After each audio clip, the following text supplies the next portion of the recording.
Welcome to the Play and Faith podcast, where we dive into the world of sports through the lens of optimism, inspiration, and faith. We're on a mission to infuse youth sports culture with positivity and joy while building the largest network of college Christian athlete mentors in the world. Thanks for stopping by. Enjoy today's show. All right, what's up, everybody? It is Coach Chris from the Play and Faith podcast. I am super excited today. We have an unbelievable guest. She is the point guard from Franciscan University. She's in her freshman year. You guys are going to love Lucy. So welcome to the show, Lucy Wilkinson. How is it going today? Thank you. I'm doing really good. How are you? Good, good. So how's the weather up there? You're in Northern Ohio, correct? Yes, but I'm actually home right now on break. Oh, So okay. I'm Well, then I know how the weather experiencing, is. It's terrible. yeah, same weather as you. Very nice, very nice. So for the folks at home here, so we do have a lot of local listeners who probably already know who you are. We also are crazy blessed that our audience is growing by the day. We've reached over 150,000 people in our first month and a half. Oh, So we got wow. people all over the country. So tell them a little bit about where is Franciscan University? Yeah, so Franciscan is in Steubenville, Ohio, which is about 40 minutes outside of Pittsburgh. So way on the east of Ohio. Okay, that Yes. makes sense because I know you guys are playing a lot of New York schools, but I mean, you're probably a tank of gas from Buffalo, but where you are, so you're not that far away then. Right. Okay, so very far away. So you're in your freshman year and hmm just started there. So for everyone at home, tell us a little bit about how did you end up at Franciscan University? Yeah, that's a really good question. So originally I didn't want to play basketball. Like I had no interest in playing college basketball. I Meaning kind of last year or when you were a little kid? like all growing up. So like I Oh, had okay. played AAU, I played basketball my whole life. And I was like, you know what? College just isn't in the cards for me. Like I'm 5'1", like I'm not super big. I don't really want to commit my life to playing college basketball. I get it. Um, and then I just like my senior year, junior year, I was like, okay, like maybe I should at least give myself the opportunity to maybe like look into it. And so my dad gave me a list of schools he was like, okay, these are all good schools to just go to in general. And basketball wouldn't have to be your main focus. Like you could focus on your faith, you could focus on school. And so I really liked the idea of that. And I'm Catholic, so there were a bunch of Catholic schools that I like looked into, Mhm. and Franciscan was one of them. And I just kind of like I was kind of shot in the dark. I was like, you know what? I'll just send the coach my schedule for AAU tournament. And so I did, and she got back to me and was like, I'll be there. And I was like, oh, this is so exciting. Like Now we I got to had play really well. Yes, Let's and I go. had gone on a couple of visits before that. I had looked into some other schools. Okay. But I just was kind of missing something. It wasn't like what I wanted it to be. So she came and watched me play, and she was so nice and so sweet, and I just loved it. And I was like, okay, I need to go on campus and see what it's like. And it's crazy because you get there and it just feels like home. Like when you get to your campus, like it just Yeah. feels right. And one thing that we do as Catholics is go to adoration. And so we had gone to mass and gone to adoration, and I just was sobbing. And I was like, this is what has been missing from my life. Like, this is Wow. what I need. And so it was so beautiful and so profound. And I just knew, like, this is where I need to go. Like, even if basketball isn't involved, like, even if I decide, okay, I don't want to play basketball again, like, I have found the faith aspect, and the school is so good itself. Like, this is the right place. That's And a huge shout out fantastic. to like my high school coaches, Derek Gilreath and like Jess Barger, because they have done so much to help me like get to where I am too, especially with like recruiting. So Yeah, they're both fantastic. I love the job they're doing there, and for the folks at home, I know Lucy outside of here. I drug you to one of my middle school practices back when I think I had sixth graders. I don't know if you remember that. I think you were like yes, I probably a do. sophomore, maybe you were a junior, might have been a hmm junior, and I drug you in there. And there are two reactions. Where one, she's not much bigger than me. Yep. If I brought you in now, it'd be the other way around. Be like, we're way Yes. bigger than. And two, they were just blown away by just how impressive you were, just the way you carried yourself and the way you communicated with them. And so I always really appreciated that. You got a lot of girls back home that really look up to you. including both my daughters. They're both big Oh. fans. They're at school today. They'll be very sad they didn't get to interview you personally. So let's talk a little bit about that. So obviously, you mentioned at the beginning 5'1". I thought we listed you at 5'3". We're trying to help you out a little. Well, I'm trying to be honest here.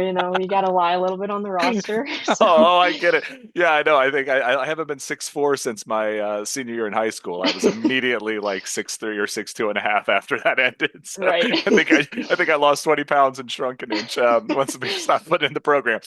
So no, I totally get it. But obviously at that at that size, and you mentioned you were playing some AAU, but the recruiting process looks a little bit different.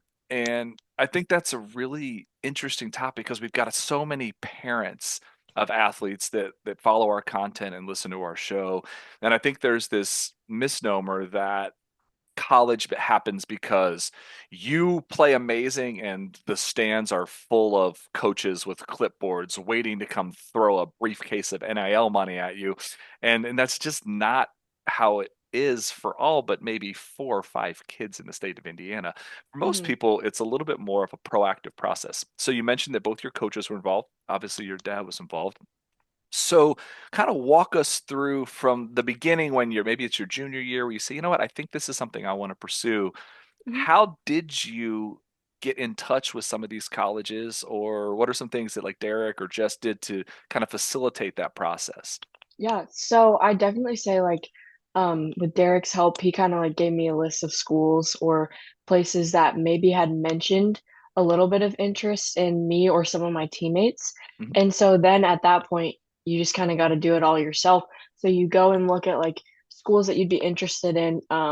My biggest piece of advice though, don't just look at schools for their basketball program. Yeah. Like look at schools for like their education and like what matters to them and all of that stuff, where it's at location wise.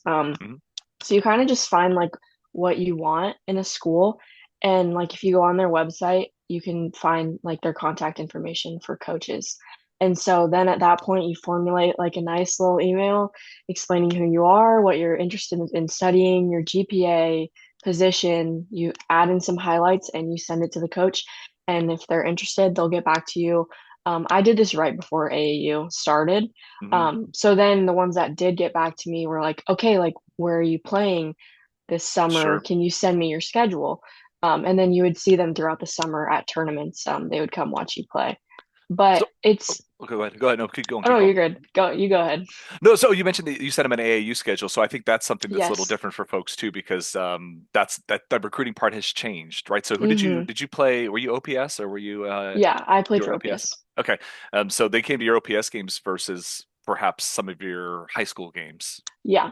Okay, It's definitely more rare for coaches to come to like high school games, I yeah. feel like, unless you're in the area and you're like a really big player. From my experience, from what I've seen. Well, it kind of makes sense. I mean, just from like a competition standpoint too, where you go hmm in a high school gym, there might be one kid, maybe a second kid you're interested in. Like obviously you played with some excellent teammates, like like Right. Kenzie's off doing her thing and doing really Yeah. well. But typically, maybe you're looking at 1 or 2 kids. Like for your OPS team, I'm gonna go out on a limb and say you're playing with some teammates that were getting some significant interest in probably most of your team. When the scouts come, they're looking at like the entire roster, even when they sub in hmm off the bench. So makes sense. Okay, I'm sorry. Go ahead. Right. Go ahead. Um, I don't know what I was gonna say. No, I I don't do. So remember now. they're coming to your AAU schedule. So like you've reached out to some of these coaches, and then so you're the one kind of proactively making contact. You mentioned Yes. you're sending some highlight videos as well. So hmm is that something like your school? Like who did you talk to at the school to help you get that done? Yeah, so my coach actually made all the highlight films for me. So I'm super blessed because I didn't have to worry about doing that myself. It's awesome. Um, yeah, so I honestly like if you have Huddle or any of those other platforms to use, like it isn't difficult to like clips yourself either. I've done it before. Yeah. Um, so it's definitely possible whether you're doing it, whether someone's doing it for you. Yeah. But It's getting even yeah, easier. So fair warning, when this is wrapped up, you're going into Opus Clip and there's going to be some highlights of you all over the internet. So awesome. so let's make you a little bit more nervous, right? Right. So I think that's really cool as you're, being a little bit more intentional with where you want to go, hmm especially like, look, if you are getting recruited by UConn, South Carolina, and you think you're going to play basketball for a living, great. Maybe the coach in the program is the deciding factor. For 99.9% of people listening to this, sports is part of our life. It isn't going to be our life. How we make a living. So finding that right fit is huge. So I'm just curious. So are there any other schools kind of on your radar as you kind of sifted out where you wanted to go? Yeah, I'd definitely say my top three options were Franciscan, obviously, and then Grove City, which was a school in Pennsylvania. Um, it was a Christian school. It was just like it was so beautiful, and I could tell like they really like God was like the center. Um, but I kind of just like as a Catholic, it just didn't make sense for me to go to Yeah, like a Christian school and like do all these hours, like required hours of chapel, where it wasn't like something that really made sense to me 100% just because it was sure. different. And then I'd say the last school on my list was Ave Maria, which is another Catholic school in Florida. But that was just so far away. And Yeah. yeah, I thought I had wanted to go like down to Florida or down to Texas for school, and I kind of realized like, no, realistically, like you want to be somewhat close to your family. Like it's a 5.5 hour drive to campus. But it's nice that like if I really wanted to, could I leave on a Friday and go home and be back by Monday? Yeah, I could. Yeah. So So, that works out kind of nice too. So one of the things I think is really cool about your journey and where you ended up is obviously fantastic basketball player, and you don't get to play in college, and I believe you're starting right now and getting mhm. minutes and leading a team as a freshman. Like none of that happens without tremendous basketball skill and talent. But I'm going to go out on a limb and say that what made you even more attractive to some of these colleges and opened up opportunities wasn't just your basketball, it was what you were doing off the court. Um, had a fantastic career, but you weren't dropping 20 a night. You're not 6'1". So part of that package is the person they're getting. So I believe you were salutatorian of your class. Am I ripping you off? You are Yes, valedictorian. Okay. Yeah. I Yeah. was not valedictorian. Come on, Lucy. No, I'm just kidding.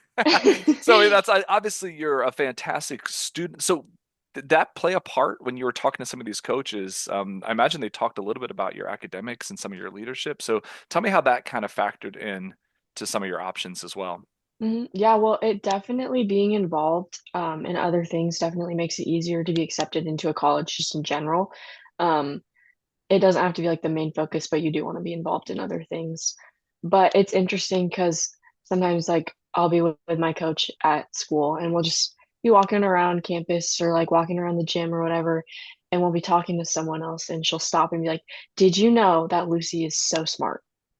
And it is just so funny because I didn't realize like how much me being involved in other things and like really caring about school or trying my best in school like actually affected and brought me into this program or into this Yeah. school. Like I really didn't think about it as much, but it really does affect it. Yeah, I think that's a huge part that often goes overlooked, especially when we're at the D2, D3, NAIA level, that colleges are not just looking for basketball players or athletes, they're looking Hmm. for students who can qualify and excel. So that's a huge part of the package beyond just basketball. Obviously, athletics takes up a big part of time to get to this level. So you mentioned that in your younger years, you weren't really thinking college. You're just playing and enjoying the Hmm. sport and being super active on in your high school campus. So when the switch did flip and you said, "Okay, I want to do this," what changed in terms of how you're working out beyond just practice? Yeah.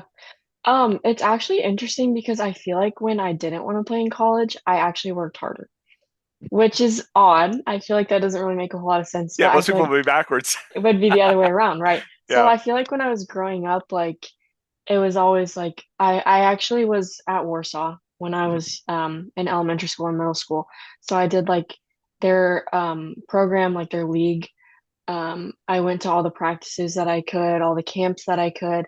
I did like personal training um in Plymouth, and Personal I would training meaning like physical or basketball? Like basketball. okay, like basketball workouts. Okay. So I did like I feel like from fifth grade to probably right up before my freshman year, I Hmm. did everything. Like Wow. I wanted to be good. I wanted to be so good because also, like I was tiny Yeah, and I get it. I wanted to play. Like I loved all the girls at Warsaw that I was like that were in my grade. There were so many of us and I was like, I want to play with these girls. Like they're so awesome. Like they're so cool. And it's funny because I looked up to all of them. Like it didn't matter that we were all the same age. We were all in the same grade. Like I just wanted Yeah. to play with them. They were so cool. And so then like I noticed like all my hard work was finally paying off because I did get to play with them. I got to play like on their league team and like when I was in middle school I finally got to like start and it was so awesome. And I think it was hard to come from a school like Warsaw where you had to work so hard to Yeah. get where you wanted to then I switched to Wawasee. Um and it was like, okay, I feel like I don't have to do as much as I needed to, which I hate to say that. Like I don't want to admit that. I hate to say it out I loud. I get it. My daughters will play at Wawasee. Yes. We've had Letty on here, and I've like actually like Jocelyn's coming on next week, who's Hmm. as good a high school player as I've ever personally seen live. Um, Yes, she's yeah, incredible. it's a little different program, and so but it puts a little bit more of a leadership responsibility on you. Where at a Yes. big 4A school where there's competition just to make the team, then you move to a smaller school where Hmm. sometimes numbers are a challenge. Like you're on Yes. the team if you want to Yeah. play, but then what can you do to elevate that program and lead it? And I think Hmm. that's something that you obviously did very, very well here. So Yeah. Thank you. Yeah, it was definitely hard like to come in as a freshman. I definitely say my leadership skills were completely different coming in as a freshman. Like I was definitely one to like yell and I would be wrong to say that I didn't make a couple people cry my freshman year just from like because I was so intense and I wanted it so bad and I saw the uh, potential. Like I was like, okay, why does everyone dog on this school, dog on this program? Like we have talent. Like it's possible. We can do like amazing things. And I saw it and like through the years I came to realize like, okay, to be a good leader, I have to know each person individually. I have to know their strengths and I have to like even though it's hard, I have to cater to what each one needs. And that was a hard thing for me to learn and like grow into, but then I definitely saw like it was beneficial to know what each person needed for us to be successful. That's interesting. That's that point guard mentality. You always say it's like a coach on the floor. And I've had this Hmm. discussion with athletic directors, professional athletes, college athletes, coaches, and we talk a lot about, I'll hear people say, look, as a coach, you should treat every player exactly the same. And I would say, whoa, whoa, whoa, whoa, whoa. That's really poor coaching. We Hmm. should treat them the same in terms of everyone deserves respect. Everyone Right. deserves to be treated well, but no way we're going to talk to every player exactly the same way, right? I mean, what gets you going may be very, very different from some of your teammates, right? Right. I would Yep. imagine you could probably have gotten in like Kenzie's face and let her have it, and you guys are Yep. all good. A Yep. couple girls may not have liked it. We're actually going through that with my fifth grader right now. She's wired like you. She's incredibly intense. I mean, I think I've coached 34 different youth teams. And yesterday, my fifth graders, they're 10-year-old girls, they have already gone through the bracket for this weekend's tournament. They know who they're playing in the first round. They've analyzed the second round. They know they've lost to them 3 times, but they're ready to be. I mean, they're intense. Like one girl wasn't paying attention in a drill. Thought her let her have it. And I was like, whoa.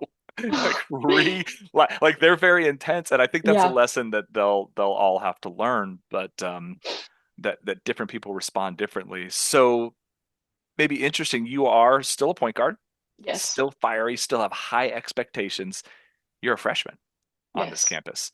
So, what challenges have you encountered trying to be that leader as a point guard should be?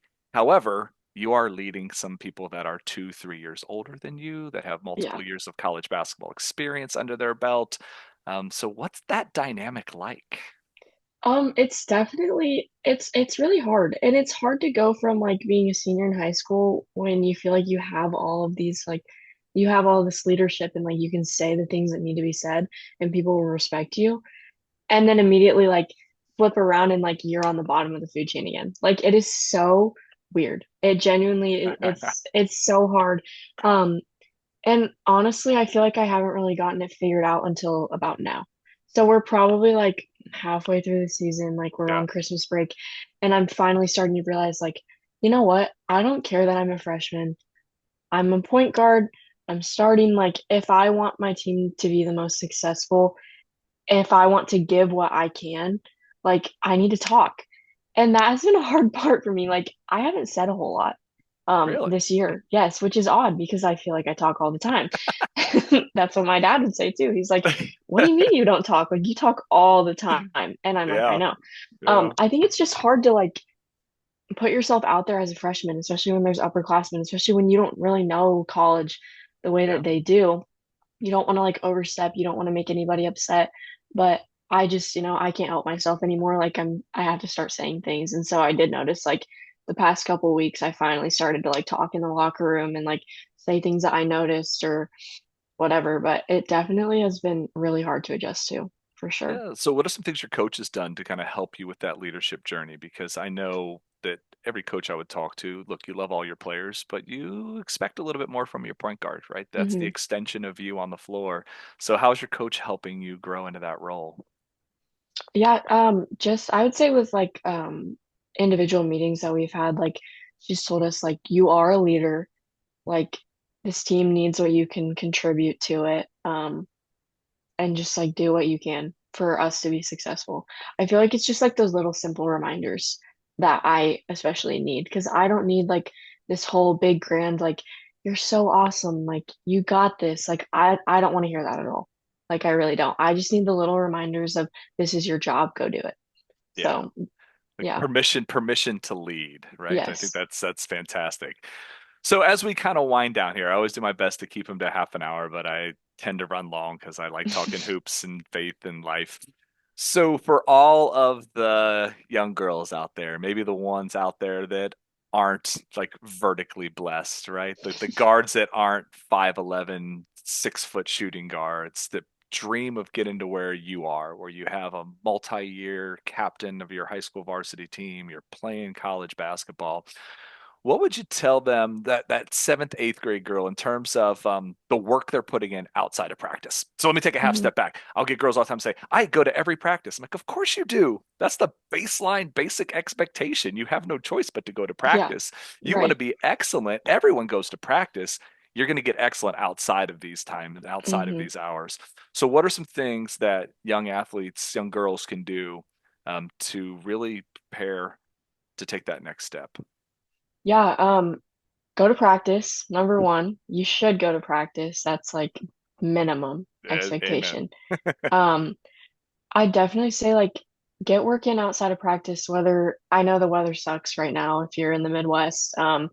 But you can dribble, like you can do ball handling in your garage, you can do it in your kitchen. Your mom might get mad at you, but just keep reminding her like this is your dream and she will back off. Just let her know It's a this is compelling what you want to argument. do. Yes. You can get into gyms like I know going to the Y isn't the most ideal thing in the entire world, but like if you really need to go get shots up, go do it. Like you really just have to look at yourself and ask why. Yeah. Like, why am I doing this? Why do I want to do this? Why do I love it? Do I really love it? Who am I doing it for? And I think when you really like start to realize like you're doing it for like to glorify God, like it all will fall into place. You'll realize like this is what I want to do. It'll be easy to like go to the gym and go work out, and to do all these little things to get there. And there's so many other little things too, like your nutrition, your mental health, like how you take care of yourself spiritually, like all of these little things matter, and you have to be able to like take care of yourself in all areas. Yeah, I think that's the part that gets overlooked a lot, and kind of part of our mission here at Play in Faith is, look, most people can find some skills and drills, and if you can't figure it out, the internet's full of it, right? There's Right. a lot of it is just do it, right? The more you handle them, there's some drills better than others, sure. Get up shots, get up realistic game shots, to handle the basketball, take care of your body. You're going to get better, but a lot of times we're overlooking kind of that mental side, the spiritual Hmm. side, and hopefully that's what we're trying to do here is make a little impact in those areas. Um, so when do you head back? You guys are head back in Um, session? yeah, December 28th, I'm back on campus. So All right. We'll say, well, good luck. Any parting words for all the girls out there that have a dream? Any last parting words as we let you go back to campus and enjoy your Christmas break here? definitely just keep working hard and believe in yourself and realize that like anything is possible if you really put your mind to it. I know it's so cliche, but it's so true. Yeah, well, I think you're absolutely living proof. So, as we let Lucy go, I just want to say thank you. You've had a profound impact on both of my kids. They've watched your career, they've enjoyed you. You've had a big impact on our program and our community. And we're going to be praying for you this season. I know everyone back home is super proud of you and can't wait to see what you accomplish. And the basketball court's just a tiny, tiny, tiny part of it. I got a feeling there's some big, big things in store for Lucy here. Thank So, you. yeah, so thank you so much for your time. We're going to be praying for you and have an amazing season. Thanks, Lucy. Thank you. Thanks for tuning in to the Play in Faith podcast. If you love what you heard, please take a moment to rate our show and share it with your friends and fellow athletes. Together, we can spread the joy and positivity that youth sports deserves. And be sure to visit playinfaith.com for more fantastic resources. We're on a mission to build a vibrant community of Christian athlete mentors that are not just a voice your athlete will listen to, but one they should. Until next time, keep playing in faith.